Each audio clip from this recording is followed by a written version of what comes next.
जानू गुंडा गर्दी हो पेनहिलो ना आर्मी के वर्दी हो आ यदि इहे रहन रह गई त तहरा किस्मत में जंतर का होई ना तो तहरा किस्मत में फांसी लिखल बा तो ऊ कहता हमरा राशि में सोना बदमाशी लिखल बा त मुंह तो ओकर जवाब है कि देतनी कि आज भर ढील दो उधर के छील दो दू आदमी के जाति ना है बाबूजी के बार के कौन अब मंच पर तो सब विद्वाने सभे बैठल बनी चंद्रमा भाई मास्टर साहब व्यास जी दू आदमी के जाति ना हो के कर के कौन एगो भगवान के जाति ना हो एगो गुरु जी के जाति ना हो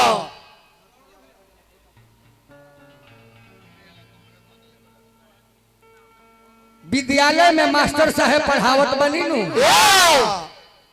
स्कूल में मास्टर साहब पढ़ावत बनी तो हर समाज के हर परिवार के हर वर्ग के लड़िकाओं में पढ़े आ गुरु जी शिक्षा दिले तो गुरु जी के जाति और भगवान के भी जाति ना हो कैसे अगर पंडित जी का द्वार पर अष्टजाम होई पंडित जी का द्वार पर अष्टजाम होई तो भगवान आई है आ कोनो हरिजन भाई का द्वार पर होई तो भगवान ना आई है भगवान भाव के भूखाइल होइले ना जी जी तो सुन ले कि नाथ बिना जात के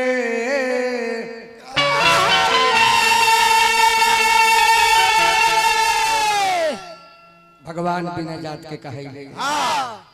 भक्त जब बोलावेला तो दौड़ल चली आई सबरी बेचारी रोज रहिया बहारी हो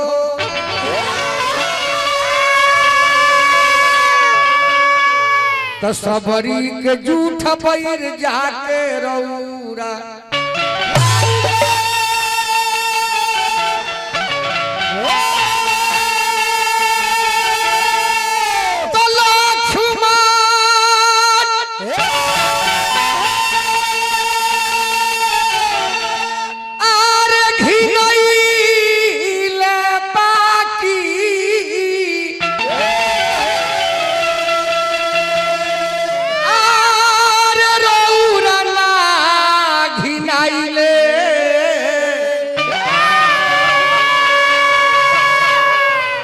भक्त जब बोलावेला तो दौड़ल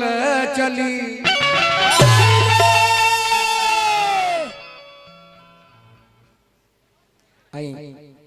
हमारा मास्टर साहब के भतीजा हमरो भतीजा कृष्णा क्रांति व्यास जी बहुत होनहार लड़का बारन हजारों हजार के श्रद्धा दिले बनी क्रांति बाबू के मान मर्यादा ऊंचा बनो रहो हेलो मातेश्वरी जगदम्बा के कृपा बन रहो सरस्वती मैया के कृपा बन रहो वहाँ के मर्यादा ऊंचा बन रहो जय हो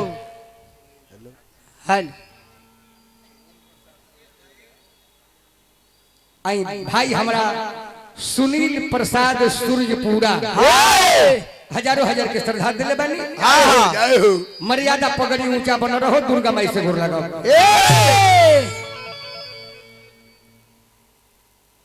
हो दू गोला तो हमनी के होखबे ना करेला ना हां जी आ नहीं कहियो होई सही बात बा अच्छा एगो बात बतावल जाओ जब हम जानतानी कि फलानावा खराब हो तो ओकरा लगे हमरा गइला के जरूरी का बा ओकरा से बतियावला के जरूरी का बा कोनो हम धुन तो बाउर ना गवले रहनी है ना बजवले रहनी है हम कल ने एक जानी कहली अपना एक जना से कि छोड़ी दे ये जानू गुंडा गर्दी हो ई तो बात नहीं मनू रहल वो लड़किया कहती है कि जौन रोहन बा तोहनी ठीक नहीं के बाप दादा के पगड़ी गिरा देबो छोड़ा गर्दी हो पेनहिलो ना आर्मी के वर्दी हो आ यदि इहे रोहन रह गई त तहरा किस्मत में जंतर का होई ना तो तहरा किस्मत में फांसी लिखल बा तो ऊ कहता हमरा राशि में सोना बदमाशी लिखल बा। त मुंह तो ओकर जवाब यह के देतनी कि आज भर ढील दो हो उधर के छील दो। एकर जवाब ही नहीं होई। दुर्गा अमान तनी का गौले बड़े छोड़ी उनका के जब बाउर हो तो ओकर चर्चा कइला के का जरूरी है। ना तो दुर्गा माई कहते है जो हम ना जाए मुँह छील तरह सो अरे रोड पर के घर रोड पर के घर आ एक जना अपना लड़का के पढ़ावत रहले कहत रहले कि कह बेटा 7 दूना 40 रोड पर के घर एक जना अपना बेटा के पढ़ावत रहे आ कहत रहे कि कह बेटा 7 दूना 40। अब एगो मास्टर साहब पढ़ावे चल जात रहले कहले कि हई पढ़ावत कि अपना लड़का के जिंदगी खराब करता रही। 7 दूना होला 14 7 दूना होला 14 आई अपना बेटवा के पढ़ावत कि कह बेटा 7 दूना 40। मास्टर साहब का ना बर्दाश्त होई कहले ए मर्दे 7 दूना 14 होला तू 7 दूना 40 पर लड़का के जिंदगी काहे खराब कइले बाड़ो। कहत कि मास्टर साहब कामना स्कूल में रौरा पढ़ाई ले जाई रौरा पढ़ावे ई हम जानते नहीं हमार लड़का हो हमार लड़का है हम जानते नहीं एकरे के कोई पढ़ी कह बेटा 7 दूना 40। फिर मास्टर साहब का ना बर्दाश्त होई कहले के मर्दावा तो नहीं लड़का के जिंदगी खाता रह तू 7 दूना 14 होला कहता कि बैठो मास्टर साहब एक महीना पहले हमार बेटवा कहत हल 7 दूना 80। एक महीना पहले कहत हल 7 दूना 80।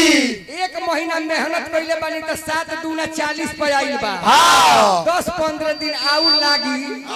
10-15 दिन मेहनत कर दम त हमार बेटवा कह दी 7 दूना 14। 10-15 दिन के बाद बबुआ एगो भजन बा और हमरा एह महतारी के बबुआ छोट बबुआ सुंदर लाले श्रीवास्तव जी का हाथे हजारों हजार के श्रद्धा मिलल। हमने का दोनों भाई व्यास जी परमात्मा से गोर लागब के हो पुण्यात्मा पर कृपा बन रहो वहाँ का मोक्ष गति के प्राप्ति हो कि बैकुंठ धाम में वास करी